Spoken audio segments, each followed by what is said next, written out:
नमस्कार, news 18 India देख रहे हैं आप। मैं हूं आपके साथ शिवानी पांडे और लगातार ये मेगा कवरेज इस वक्त न्यूज 18 इंडिया पर जारी है और सुबह से एक अपडेट हम इस पूरे युद्ध को लेकर आप तक यहां पर पहुंचा रहे हैं। और इस बीच खाड़ी युद्ध बहुत बड़े खतरनाक स्तर पर यहां पर पहुंचता हुआ दिख रहा है। जिस युद्ध को अमेरिका 4 दिन में खत्म करना चाहता है, ईरान उसी जंग को 40 दिन तक लड़ने के लिए तैयार हो चुका है।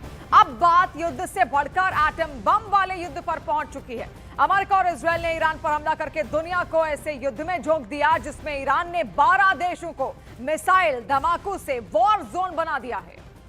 Members of the Islamic Revolutionary Guard, the armed forces, and all of the police, I say tonight that you must lay down your weapons and have complete immunity, or in the alternative, face certain death.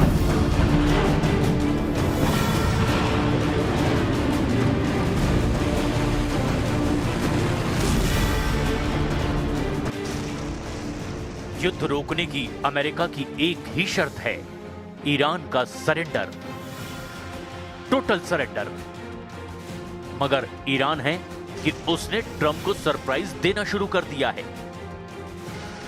Surprise पर मिसाइलों की बौछार कर Iran ने एक युद्ध के बदले 12 वॉर जोन एक्टिव कर दिए हैं। ईरान ने ऑपरेशन फतेह-ए-खैबर के नाम से अब तक अमेरिका के सैन्य अड्डों को जिन देशों में दहलाया वो हैं कुवैत, कतर, संयुक्त अरब अमीरात, बहरीन, जॉर्डन, इराक, सऊदी अरब, सीरिया और ओमान। इनके साथ ही ईरान की मिसाइलों का तांडव इजराइल में भी दिख रहा है। लेकिन ट्रंप को चौंकाते हुए ईरान ने साइप्रस को भी रॉकेट का ट्रेलर दिखा दिया है।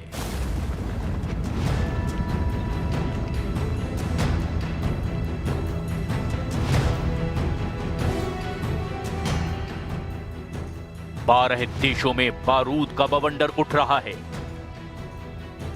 तेल अवीव में ईरान की एक मिसाइल धमाके से भारी तबाही मची है। बहुमंजिला इमारत के चीथड़े उड़ गए हैं।